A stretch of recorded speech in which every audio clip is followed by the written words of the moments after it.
October 1942. A cramped attic room in a nondescript house on the outskirts of Berlin, Germany.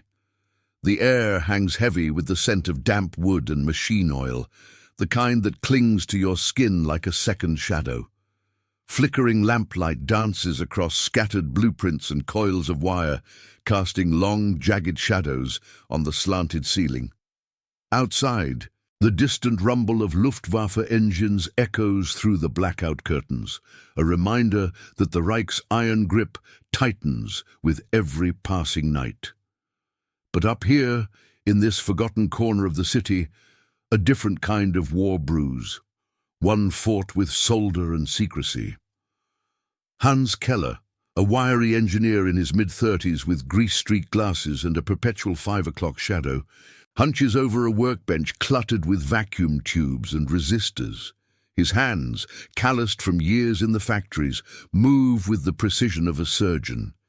He's no soldier, not in the traditional sense. His uniform is a threadbare shirt rolled up to the elbows, stained with the sweat of endless nights.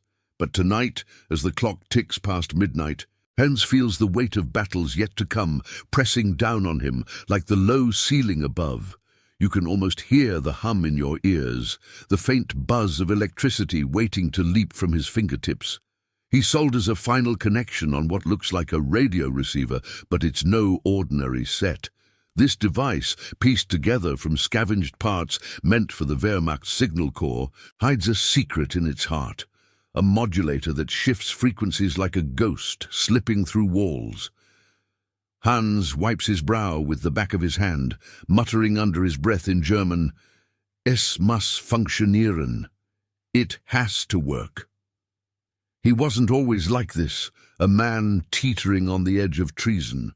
Born in Munich to a family of academics, Hans had dreamed of building bridges and machines that connected the world.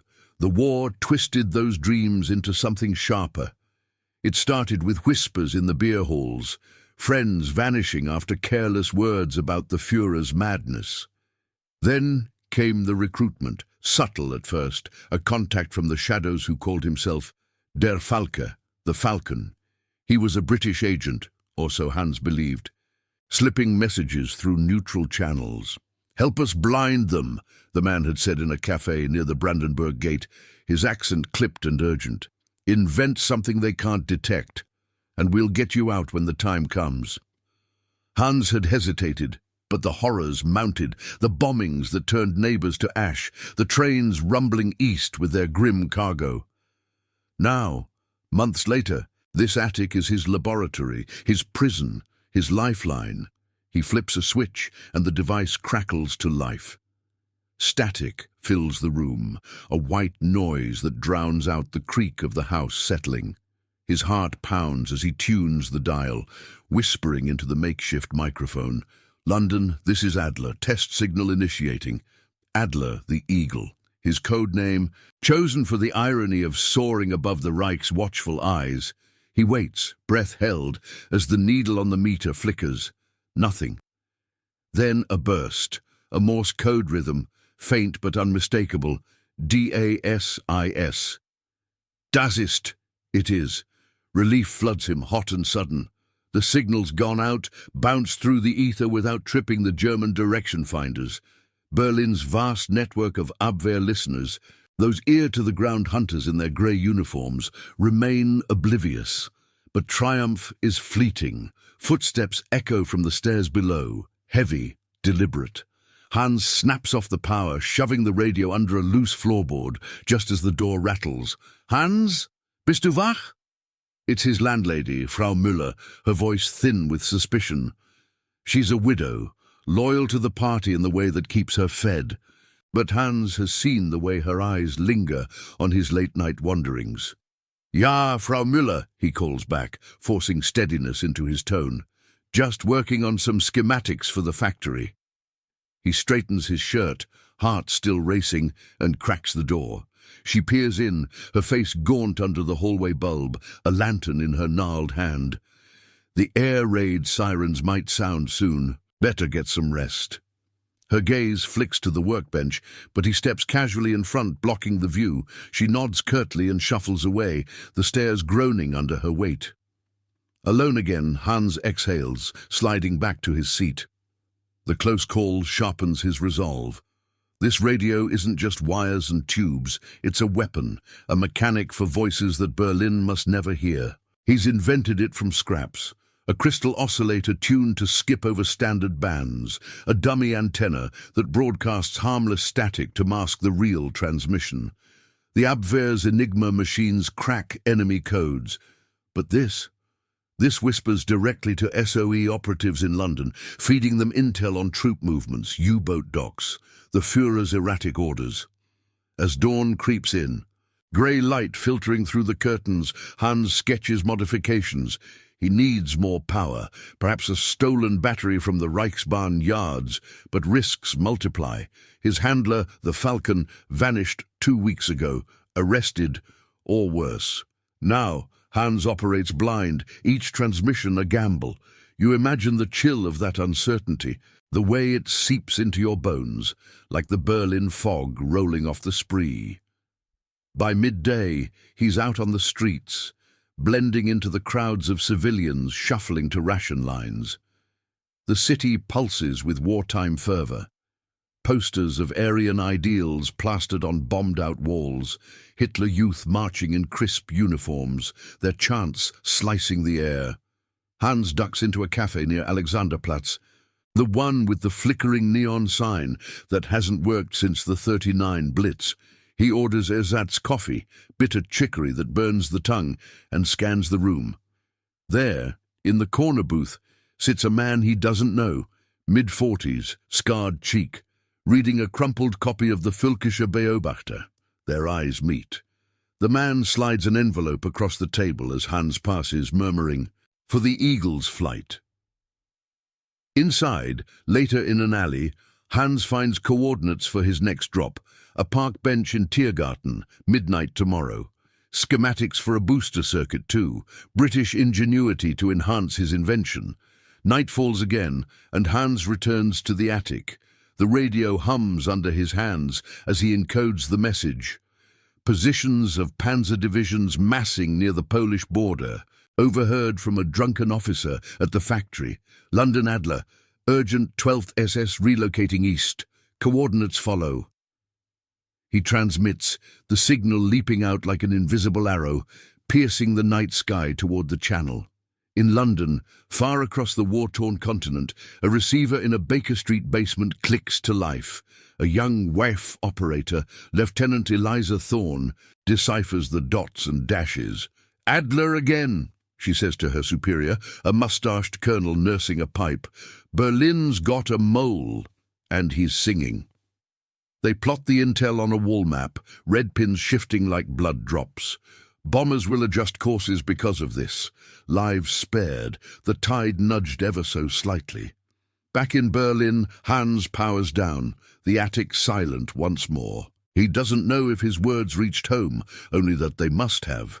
The city sleeps uneasily below, its secrets guarded by Gestapo shadows.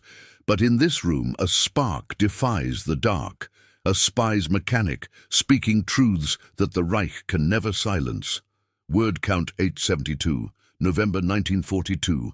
The Tiergarten's fog-shrouded paths, Berlin under a moonless sky. The chill bites through your coat like a Gestapo interrogator's glare. The air thick with the scent of wet leaves and distant coal smoke from the city's furnaces. Bare branches claw at the darkness overhead, and the crunch of gravel underfoot echoes too loudly in the silence. It's past curfew, the hour when patrols prowl the streets with flashlights slicing the blackout. Hans Keller moves like a shadow himself, collar turned up against the wind, his breath fogging in quick, shallow bursts. The envelope from the cafe burns in his pocket, a lifeline or a noose, he can't decide. He reaches the designated bench, its iron frame slick with dew, and sits, eyes scanning the gloom. The park, once a haven for lovers and strollers, now feels like a trap, every rustle a potential betrayer. Hans's fingers twitch toward the Luger, hidden in his waistband, a relic from his factory days, unloaded but heavy with intent. Minutes stretch into eternity. The only sounds are the distant wail of a siren testing its lungs and the occasional hoot of an owl mocking his nerves. Then a figure emerges from the mist. A woman, mid-30s, bundled in a woolen scarf that hides half her face. She doesn't sit. Instead, she pauses by the bench, pretending to adjust her shoe, and slips a small package into the slats beneath it. "The eagle flies high," she whispers, her voice carrying a faint Polish lilt, before vanishing into the fog as swiftly as she appeared. Hans waits another 10 heartbeats, then retrieves the bundle. A tightly wrapped parcel no larger than a loaf of bread, taped with brown paper that smells of glue and desperation. He tucks it under his arm and hurries back through the alleys, avoiding the main avenues where SD checkpoints gleam under sodium lamps. The walk home feels endless, each corner a gamble. Will a patrol car swing around, its headlights pinning him like a moth? Back in the attic, the door bolted behind him, Hans unravels the package by lamplight. Inside, a compact dynamo, British-made, its casing etched with faint SOE markings, schematics for integrating it into his radio, and a coded note in meticulous handwriting. Adler, boost the signal strength. Falcon compromised. New handler is Nachtigall. Next drop, December 5th, same time. Intel priority, V2 sites. Nachtigall, the nightingale.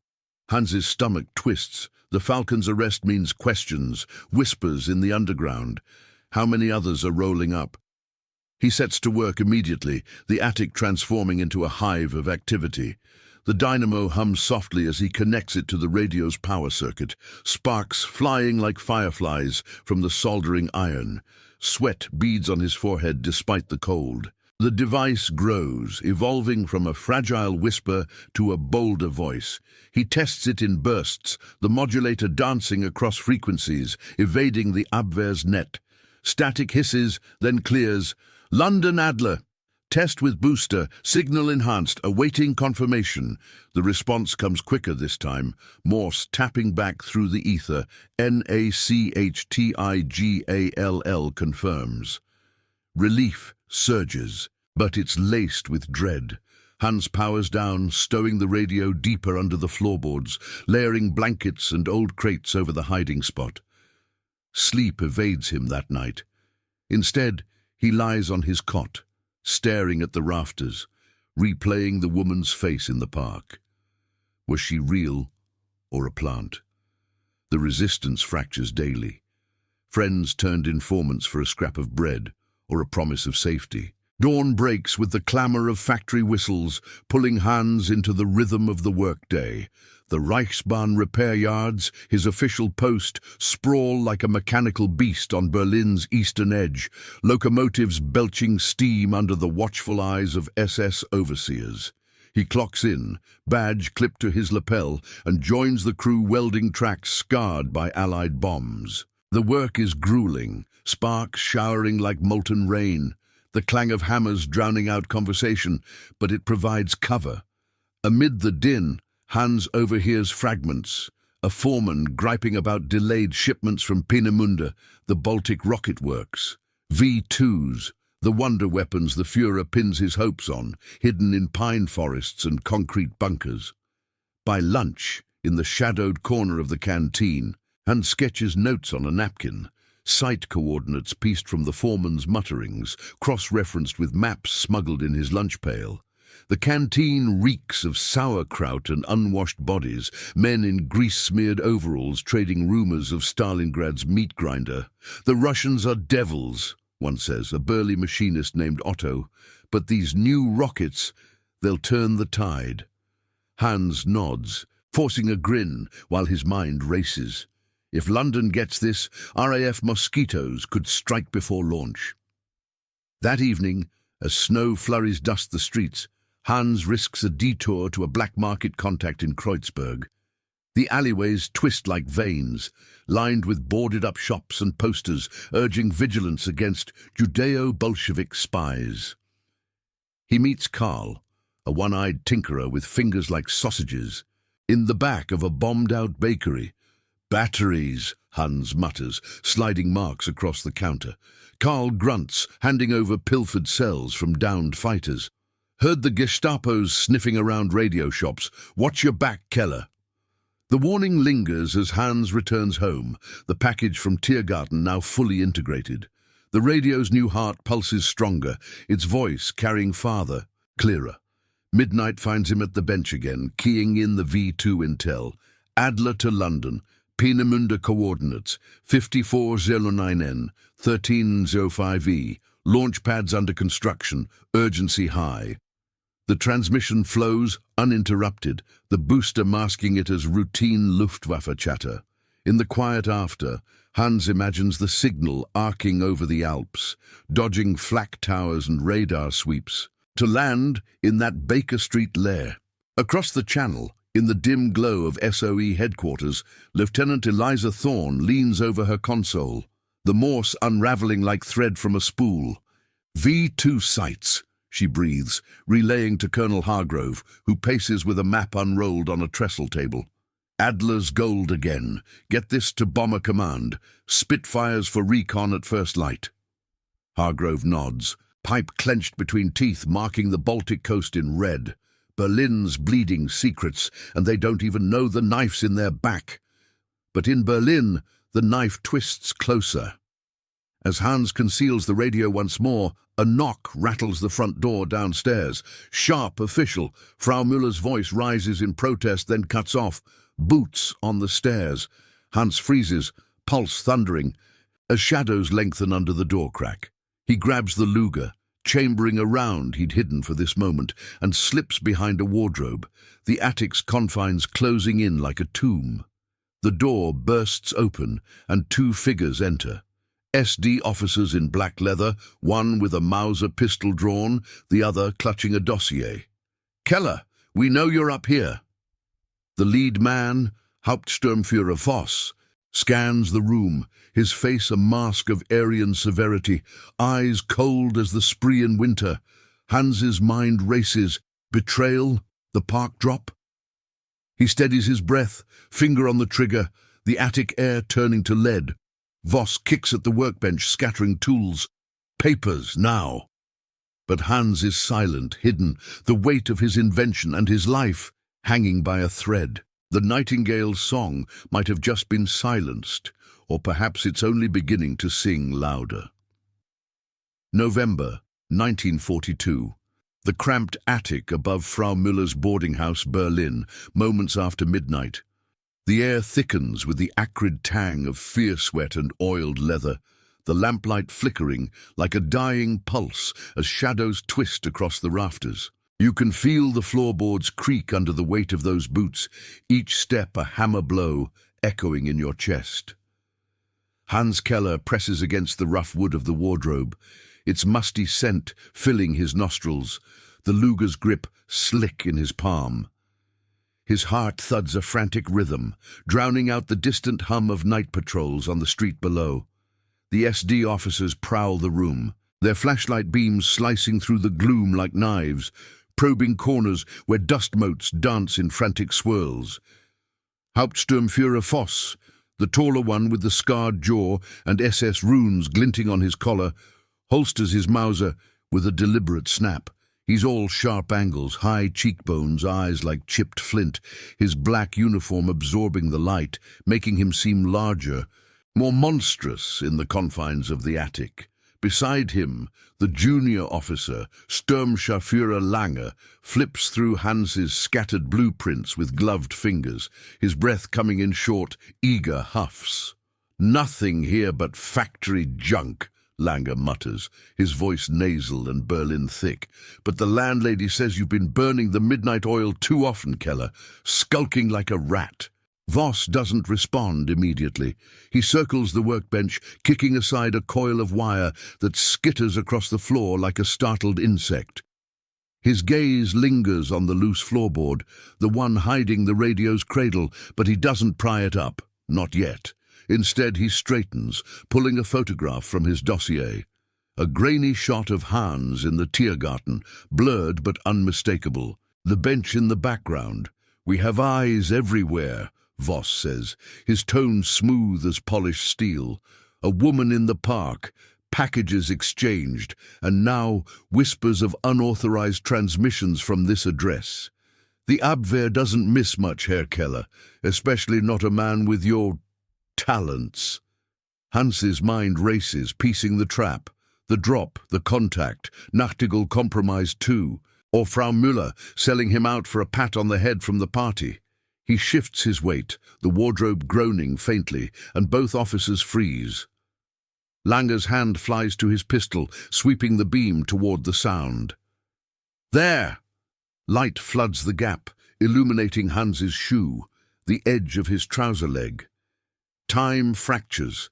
Adrenaline surges, hot and electric, as he kicks out the door, lunging forward with the Luger barking once, the shot deafening in the close space. The bullet clips Langer's shoulder, spinning him back with a yelp, blood blooming dark on his uniform.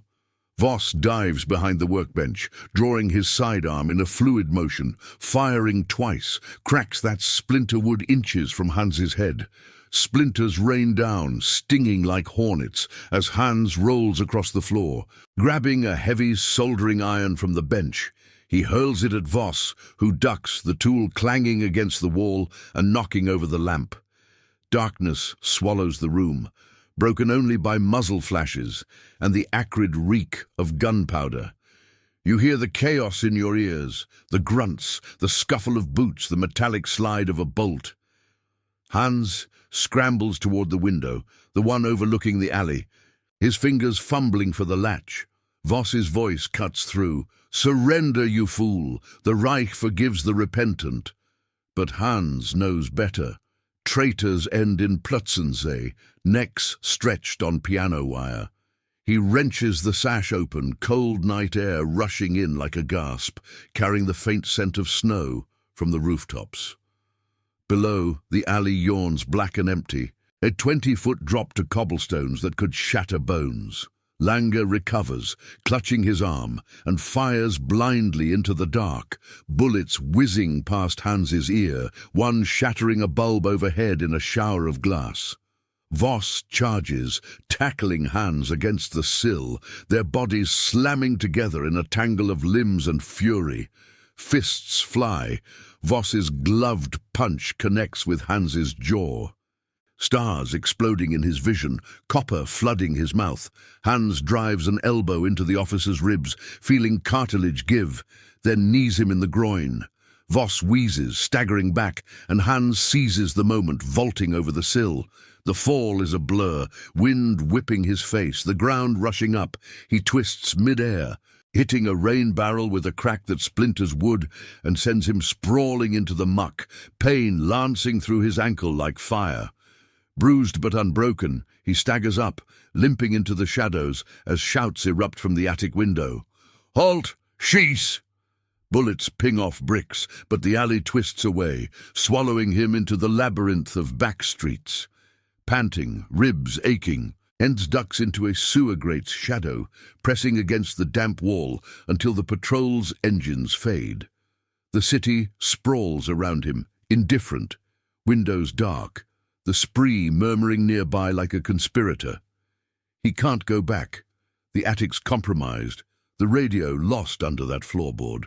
But the invention lives in his mind, its secrets etched like circuits in his brain. The frequency hops. The dummy signals. He needs a new hideout, new parts. The resistance web phrase, but threads remain. By dawn's grey smear, Hans reaches the outskirts, a derelict warehouse near the Anhalter Bahnhof, used by black marketeers. He slips inside through a rusted side door, the air heavy with rust and rat droppings. There, amid crates of contraband, he finds sanctuary, a corner shielded by tarps, where he can rebuild. His hands, trembling from the cold and the chase, sketch feverishly on salvaged paper, the radio's blueprint reborn. No time for rest. London waits. He scavenges wire from an old truck battery, a crystal from a discarded Volksempfänger radio, piecing together a skeletal version. It's crude, underpowered, but it hums when he tests it, a whisper in the vast silence. As snow begins to fall outside, soft flakes tapping the corrugated roof, Hans keys in a desperate message. Adler to London. Compromised. Fled SD raid. V2 intel confirmed sent. Need extraction coordinates. Radio destroyed. Rebuilding. The signal sputters out, weaker without the booster, but it leaps into the ether, dodging the Abwehr's ears through sheer ingenuity. He imagines it threading the needle over Europe, past the balloon barrages and radar chains, to that Baker Street console. In London, the winter chill seeps through the basement walls of SOE's hidden nerve centre. Lieutenant Eliza Thorne, her uniform rumpled from a sleepless shift, catches the faint morse amid static snow. Her fingers pause on the decoder, eyes widening. "Adler's in trouble," she says, voice tight, rushing the printout to Colonel Hargrove. He's at the map table, surrounded by aides pinning updates from North Africa, but he looks up sharply. "Raid? Bloody hell. Get signals to boost reception, pull every trick to reply." They craft a response. Extraction via Lysander pickup, rural drop zone south of Berlin, 2 nights hence. "Nachtigall rerouted. Hold fast, Adler. Flight path enclosed." The message arcs back, faint but persistent, reaching Hans as he huddles by a makeshift antenna strung along the rafters. Dots and dashes fill the warehouse's hush. Coordinates, a date, the promise of wings. Relief wars with terror. Extraction means leaving the heart of the beast, but staying invites the noose. He commits it to memory, dismantling the proto-radio once more. The city awakens outside, trains groaning, factories belching smoke. But Hans is already moving toward a safe house in Wedding, where contacts wait in the underground's veins. Yet doubt gnaws. Voss won't stop. The SD's hounds bay closer, their dossiers swelling with his name. The invention, that radio mechanic born of desperation, has spoken to London once more, but at what cost? As Hans slips into the morning fog, the warehouse fading behind him, the war's shadows lengthen, pulling him deeper into the fray. The eagle's flight hangs by a thread, and Berlin's blind eye might finally blink open. December 1942. A dimly lit basement beneath a nondescript tenement in Wedding, Berlin, as flurries swirl against the frosted windows. The damp chill seeps from the concrete walls like a persistent fever, carrying the musty odor of mold and forgotten coal bins, the air so thick you can taste it on your tongue. Bitter, laced with the faint metallic tang of rusting pipes overhead. Flickering candlelight from a single stub on a rickety table casts wavering pools of yellow across the space, turning stacked crates into hulking sentinels and the low ceiling into a vault of secrets. Outside, the wind howls through the narrow streets of Wedding, whipping snow into eddies that rattle the loose panes. But down here, the world narrows to whispers and the soft click of tools on makeshift workbench. Hans Keller hunches in the gloom, his breath visible in shallow puffs. The ankle from his attic tumble throbbing with each shift of weight. He's shed his torn coat for a borrowed woolen sweater that itches against his skin, its fibers rough from too many washes in wartime soap. Bruises bloom purple across his jaw and ribs, souvenirs from Voss's fists. But pain is a dull roar compared to the fire in his gut, the unyielding drive to rebuild what the SD nearly claimed.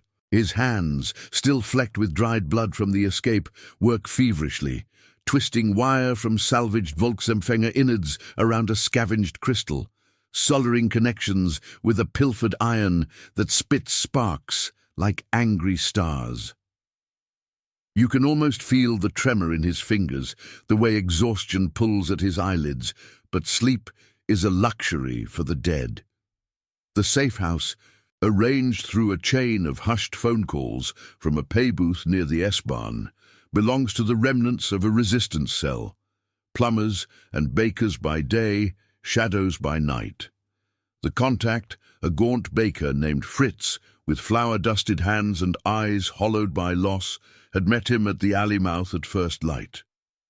"Voss's men are combing the factories," Fritz had muttered, leading him through back doors, slick with ice. "Your name's on every wanted sheet from here to the Alex. Eat this." He'd pressed a hunk of rye into Hans's palm, the bread stale but sustaining, before vanishing upstairs to his family. Now, alone in the basement's bowels, Hans integrates the new components. A hand-cranked generator for power, its handle worn smooth from who knows what illicit uses. A baffle to further scramble the signal, turning his transmissions into echoes that mimic jamming from Allied bombers. The blueprint in his head evolves. The original radio mechanic, that ghost in the machine, refined for survival. He tests the circuit with a tentative flip of the switch. A low hum rises, vibrating through the table legs, then static crackles like distant thunder. London. Adler confirming rebuild. He whispers into the jury-rigged microphone, his voice hoarse from the night's screams. The Morse keys out in precise rhythm, the needle flickering as the message pulses forth, threading the Nazi radar web like a needle through silk. Upstairs, the house stirs faintly, footsteps padding across floorboards, a child's muffled cough, but Hans tunes it out, ears straining for the reply. Minutes drag, the candle guttering low, wax pooling like blood. Then it comes, faint dots and dashes, the Nightingale's song reborn. Extraction details refine. Lysander Plain, moonless night in 2 days. A meadow south of Potsdam, disguised as a hayfield. Code phrase for the pilot. The eagle nests in the oak. Supplies en route via courier. Explosives for sabotage, perhaps, or false papers to slip the net. Hans memorizes it all, dismantling the set once more, stowing parts in a hollowed-out loaf Fritz provided. The invention endures, its voice a lifeline snaking across the frozen continent, but sanctuary frays at the edges. By midday, as grey light filters through a high grate, Fritz descends with a tray, weak tea steaming in chipped mugs, a slice of ersatz sausage that tastes of sawdust. His face is ashen, lines etched deeper. "Gestapo raided 2 blocks over at dawn," he says, voice low, glancing at the stairs, "looking for a fugitive engineer. Described you to a T, glasses limp, grease under the nails." Hans nods, forcing down the food, the warmth spreading thin against the cold knot in his chest. Fritz slides a bundle across the table, forged ID as a displaced munitions worker from the Ruhr, complete with stamps and a photo that could pass in dim light. "Use the tunnels if they come. Lead to the canal. Swim if you have to." The afternoon bleeds into tense vigil.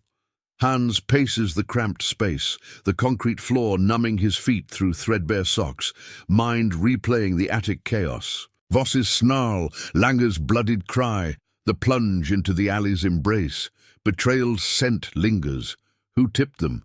The Polish woman in Tiergarten, her scarf hiding more than cold, or deeper rot in the cell? He sketches sabotage plans idly. Disrupt V2 fuel lines at the yards, using the radio to coordinate with saboteurs.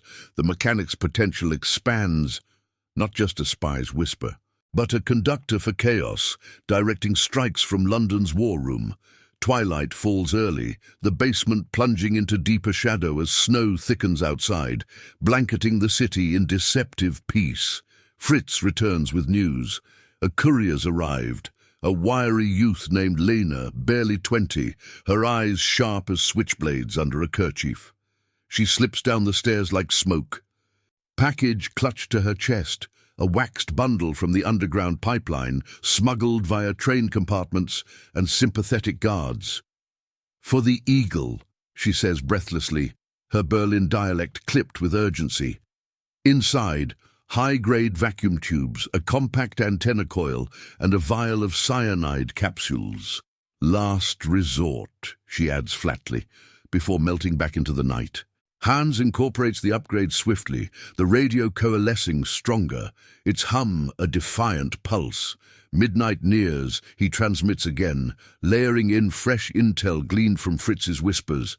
SS convoys rerouting V2 components through Berlin's rail hubs, vulnerable to derailment.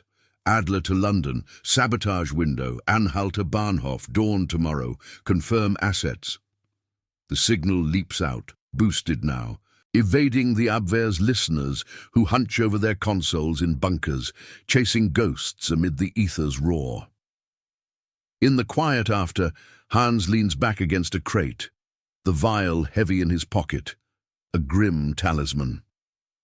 Across the channel, in the warren of SOE's Baker Street digs, the winter gale rattles the blackout blinds as Lieutenant Eliza Thorne decodes the burst. Her console glows green in the half-light, fingers flying over keys worn smooth by endless nights. Adler's rebuilding. Brave sod, she murmurs to the room, where Colonel Hargrove pores over reconnaissance photos, his pipe smoke curling like question marks. Sabotage at the station, we'll vector in a team, Polish paras dropping tonight. He marks the map, red lines spidering across Germany, the V2 threat dimming with each pin. Tell him we're coming. Lysander's fueled, pilots briefed. The Reichsmechanic is about to short-circuit. But in Berlin, circuits spark perilously close. As Hans powers down, a distant siren wails. Air raid drill or real? Fritz pounds down the stairs, face drained. Patrols, 2 blocks out. SD vans, lights sweeping. They know something. Hans grabs the disassembled radio, stuffing it into a satchel, the Luger, reloaded from Fritz's stash, heavy at his hip. They douse the candle, plunging into blackness, and Fritz pries open a rusted grate in the wall, a service tunnel, narrow and fetid, snaking under the streets like the city's veins. Hans crawls in first, the satchel scraping stone, the air turning foul with sewage and decay. Behind him, Fritz follows, pulling the grate shut with a clang that echoes too loudly. The tunnel twists, water dripping cold onto their necks, rats skittering in the dark. Muffled above, boots thud, voices barking orders, doors slamming. Voss's hunt closes in, his dossier now a bloodhound on the scent. Hans pushes on, ankles screaming toward the canal's gleam. The extraction's promise, a distant light. The radio mechanic, pieced from desperation's scraps, whispers on in his mind, ready to sing one last aria before flight. But the shadows of Berlin cling, and the eagle's wings may yet be clipped in the storm. December 1942. The fetid underbelly of Berlin's sewer tunnels beneath Wedding, snaking toward the Landwehr Canal under a relentless snowfall. The darkness presses in like a vice, thick and suffocating, broken only by the faint wavering glow of a pocket torch Fritz clutches in his teeth, its beam jittering across slime-slick walls that weep icy rivulets. You can taste the rot on your tongue, stagnant water mingled with the sharp bite of ammonia from decades of urban filth, the air so heavy it clings to your lungs like tar. Hans Keller crawls forward on scraped knees, the satchel of radio parts digging into his side, each inch a battle against the narrowing passage where stone bites into shoulders and elbows.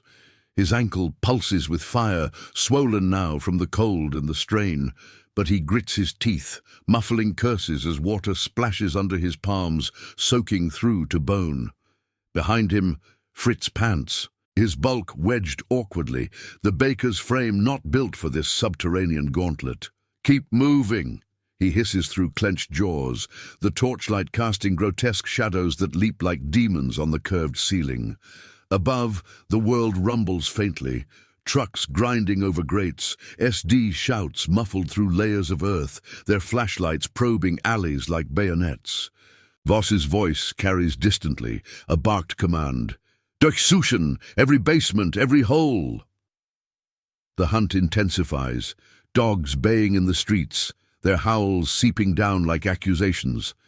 Hans's mind races ahead, the canal's promise of open water, a rowboat hidden by resistance sympathizers, then the long trek south to the extraction meadow.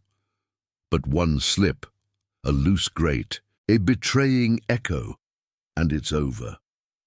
The tunnel bends sharply, forcing Hans to belly-crawl through a constriction where rebar juts like rusted teeth. His glasses fog with exertion, slipping down his nose. He shoves them up with a grimy hand, heart slamming against ribs still tender from the attic brawl. Memories flash, the Polish woman's whisper in Tiergarten, now poisoned by doubt. The falcon's disappearance, a domino toppling the chain. The radio mechanic, that ingenious phantom he'd birthed in Greece and fear, is reduced to fragments in his bag, tubes rattling like dice in fate's game. He needs time, a workbench, to resurrect it before the Lysander's wings cut the night. A splash echoes ahead, rats fleeing their advance. Or worse. Fritz kills the light, plunging them into absolute black, and they freeze, breaths held. Footsteps vibrate the walls, closer now, perhaps a maintenance crew or patrols flushing drains. Minutes stretch, eternal, until silence returns, broken only by dripping. "Clear," Fritz whispers, relighting the torch. They push on, the passage widening at last into a junction where multiple arms branch like veins. Hans veers right, instinct guiding him toward the canal's murmur, growing louder, a subterranean rush that drowns the city's pulse. They emerge gasping into a brick-lined chamber, knee-deep in brackish water that numbs legs to the thigh. A rusted ladder climbs to a manhole cover, faint daylight seeping around its edges like a hesitant dawn. Fritz hauls himself up first, muscles straining, and peeks out. Snowing hard, covers tracks, boats tied 50 meters east under the bridge. Hans nods, slinging the satchel higher, and they climb into the blizzard's embrace. The canal glints black under a leaden sky, barges frozen at docks, their hulls creaking like weary sentinels. Snowflakes sting exposed skin, blanketing the world in hush. But Hans feels exposed, every crunch underfoot a broadcast to hidden eyes.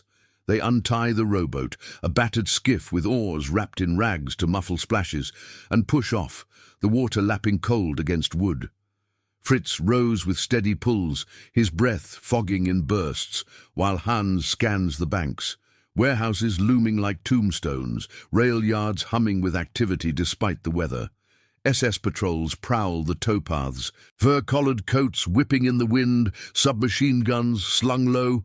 One glances their way, a fisherman and his mate perhaps, but waves them on with a curt nod. Hans exhales, the oars dipping silently, carrying them downstream toward the city's southern fringes. By dusk, they beach the skiff in a reed-choked inlet near Tempelhof, the airport's distant roar a grim underscore. Fritz grips Hans's arm, eyes fierce in the fading light. "Safe house in Lichterfelde, old mill by the tracks. I'll draw heat north if they tail us. Godspeed, Adler." He slips a crumpled map into Hans's hand, extraction site marked in pencil, before vanishing into the gathering dark, his footsteps swallowed by snow. Alone, Hans limps onward, the satchel a burden, weaving through allotments where frost-rimed cabbage patches crunch underfoot. The limp worsens, forcing rests against fences, but the mill appears like a salvation. Sagging timbers, wheel frozen mid-turn, its interior a cavern of dust and forgotten machinery. Inside, by the weak glow of a kerosene lantern, Hans unpacks the radio's remnants. The space reeks of mildew and oil. Gears rusted in place, but a corner workbench, scarred oak from pre-war days, beckons. He works through the night, hands steadier now, adrenaline fading to grim focus. Wire twists into circuits, the crystal oscillator coaxed back to life with spit and prayer. The hand-cranked generator whirs under his arm, powering the set to a tentative hum. Static fills the air, then clears as he keys the message. Adler to London, en route to drop zone. Sabotage executed, Anhalter delayed by 2 days. Pursuit hot, confirm Lysander ETA. The signal arcs out, fragile but true, the mechanic's voice defying the Reich's silence. In SOE's Baker Street sanctum, the storm batters London's rooftops as Eliza Thorne's receiver crackles alive. She deciphers swiftly, her face paling at the urgency. "He's moving! SD on his tail," she reports to Hargrove, who slams a fist on the table amid maps strewn like fallen leaves. Polish team hit the rails at dawn. V2 shipment stalled. Good man. Lysander lifts at 2200. Pilots are ace. Blacked out the Ruhr twice. Get him this. Oak secure. Approach from west. Signal flares at AO 200. Nightingale sings farewell. The reply pulses back across the void. Reaching the mill as Hans cranks the final test, Morse tapping confirmation into the ether, but dawn brings peril. As Hans conceals the radio in a hollow beam, a low drone grows. The growl of motorcycles on the nearby road, Voss's pack, relentless, their engines cutting through the snow like wolves. Hans peers through a cracked window, 3 bikes, sidecars laden with men, circling the mill's perimeter. Shots ring out, warning bursts that splinter wood, shouts demanding surrender. He grabs the Luger, chambering rounds, and slips out a rear door into the drifts, the satchel bouncing as he runs toward the woods. Bullets whip past, thudding into trunks, the chase a frozen frenzy through underbrush that claws like barbed wire. He loses them in a thicket, circling back to parallel the track south, the extraction meadow 2 nights away, a hayfield turned landing strip under winter's shroud. Exhaustion claws deep, vision blurring, but the radio's blueprint burns in his mind, ready for one final transmission from the drop zone. Berlin's grasp tightens, Voss's furious storm at his heels, yet the eagle presses on, wings clipped but unbowed. The mechanic's secret endures, a spark in the gathering night, whispering of freedom's fragile dawn. January 1943, the snow-blanketed meadow south of Potsdam, under a sky heavy with the promise of more storm, 2 nights after the mill chase. The wind howls across the open field like a banshee's lament, whipping flurries into stinging veils that blur the horizon, where skeletal birches stand guard like frozen sentinels. You can feel the cold gnaw through your boots, the ground a crust of ice-cracked earth hidden beneath a deceptive white shroud, each step crunching with treacherous finality. Hans Keller stumbles from the tree line, his breath ragged clouds in the pre-dawn gloom. The satchel slung over one shoulder like a millstone. Days of evasion have carved him hollow, cheeks gaunt under the stubble, eyes ringed black from sleepless treks through woods and hedgerows, the ankle a constant blaze that forces a halting limp. Blood crusts a gash on his forehead from a branch's lash during the night's flight, but he presses on, the meadow's expanse both salvation and snare. The extraction site looms in his mind's map, a hayfield long harvested, now a makeshift runway under winter's pall, flares to guide the Lysander's whisper-soft landing. Fritz's parting words echo, "Oak secure," the code to signal the pilot. Hans scans the dark, heart pounding against ribs that ache from cold and old bruises, the Luger a cold comfort in his waistband, down to 3 rounds. Voss's hunters dog him still. Motorcycle tracks scarred the road an hour back, their engines a fading growl swallowed by the gale. The SD's net tightens, posters with his likeness. Fugitive saboteur, reward for capture, plastered in every village he'd skirted. But here, in this forsaken patch of Brandenburg, freedom's thread dangles. He drops to his knees near the field's center, pouring snow to unearth the buried supplies, a resistance cache marked by a frost-rimed stone. His fingers, numb and raw, uncover a tin box, flares, a windproof lighter, and a small transceiver kit, rudimentary but potent, pieced from SOE drops. No full radio, but enough for a final call. Wire, a crystal earpiece, a Morse key powered by a lemon battery jury-rigged with zinc strips. The mechanic's genius stirs in him. He assembles it swiftly, hands moving by muscle memory, the wind tugging at his collar like impatient fingers. Static hisses as he connects the antenna, a wire strung low between stakes, disguised as fence mending. its hum a fragile defiance against the Reich's vast silence. Adler to London, he keys, the dots and dashes trembling in the cold, at drop zone. Pursuit 3 hours behind, flares ready, request confirmation, eagle nests. The signal sputters out, weak against the storm's interference, but the modulator's trick, frequency skips learned in the attic, lends it wings, dodging Abwehr sweeps like a shadow in fog. He waits, crouched low, ears straining over the wind's roar for the reply. Minutes bleed into eternity, doubt creeps. Voss's face flashing, scarred jaw set in triumph, dossier clutched like a death warrant. Has the chain broken again? Nachtigall silenced? Then, faint amid the gale, Morse taps back. LYSANDERETA 0300. OAKSECURE. FAREWELL. Relief crashes over him, hot against the freeze, as he commits the time to memory and buries the kit once more. 0300.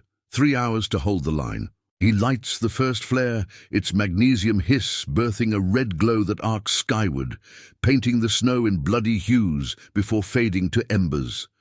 Another follows, crisscrossing the field, the chemical reek sharp in his nostrils. Now the wait. A hunter become hunted, pistol drawn, eyes on the tree line where shadows might stir. The night deepens, the wind a relentless scourge that numbs limbs and blurs vision. Hans circles the perimeter, limping through drifts that swallow his calves, every rustle a phantom, branches cracking, an owl's cry, or Voss's boots. Memories flood unbidden. The attic's warmth, the radio's first spark, Eliza Thorne's imagined face in London, decoding his whispers. The V2 intel that stalled Hitler's rockets. RAF bombs now falling on Peenemünde because of his voice. The invention, that radio mechanic born of grease and grit, has pierced Berlin's veil, feeding the Allies' secrets that bleed the Reich dry. One more transmission, perhaps, to seal its legacy. By 02:30, the drone begins, distant at first, a mosquito's whine against the storm, growing to the throaty purr of Merlin engines throttled low. Hans ignites the final flares, their light pulsing like beacons in the void, and waves his arms, silhouette stark against the glow. The Lysander emerges from the clouds, a black silhouette with wings stubby and tough, skimming treetops with suicidal grace. It circles once, pilot scanning for the code, then dives, wheels kissing snow in a plume of powder. The door cracks open mid-run. A figure leaning out, RAF sergeant in flying gear, goggles pushed up, shouting over the props. "Adler, quick, aboard!" Hans sprints, satchel bouncing, the plane slowing to a crawl on the improvised strip. He grabs the strut, hauling himself up as hands pull him in, the door slamming shut. The cockpit's warmth envelops him, leather seats, instrument glow, the scent of avgas and tobacco. The pilot, a lanky Canadian named Hale, with a mustache frosted white, glances back. "Strap in, mate. We've got company incoming." Hans peers out the window as the Lysander lifts, ponderous at first, then soaring, the meadow shrinking below. But triumph fractures. Headlights pierce the tree line, motorcycles bursting onto the field, Voss at the lead. His sidecar MG chattering futile rounds that spark off wings. Tracers arc upward, wild in the wind, one clipping the tail in a metallic screech. Hale banks hard, cursing, "Bloody Huns, hold tight!" The plane climbs, engines straining. Berlin's lights a fading smear on the horizon. Voss's shout carries faintly on the gale, rage distilled to a howl as the SD chief watches his quarry slip the noose. In the cabin, Hans slumps, the satchel at his feet, its contents, the blueprint, the vial, untouched. The mechanic's secret endures in his mind, ready for Allied labs to amplify. Dawn breaks over the Elbe, pink fingers gilding the wings as the Lysander threads south, evasion its art.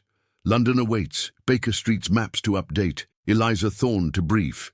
The Eagle has flown, Berlin none the wiser to the radio that spoke its undoing. Across the channel, as the plane touches down on a fog-shrouded strip near Tempsford, Colonel Hargrove greets Hans at the hangar, pipe in hand. "Adler, No, Keller, you've turned the tide, lad. That gadget of yours, it's rewriting the signals war. Hans nods, exhaustion claiming him, but a spark remains. The inventor's fire, unquenched. The Reich's shadows recede, its secrets spilled by a mechanic's whisper. In the war's vast machine, one man's defiance clicks into place, gears turning toward victory's grind. The spy's radio falls silent, but its echo reverberates, a ghost in the ether, forever mocking Berlin's blind vigilance.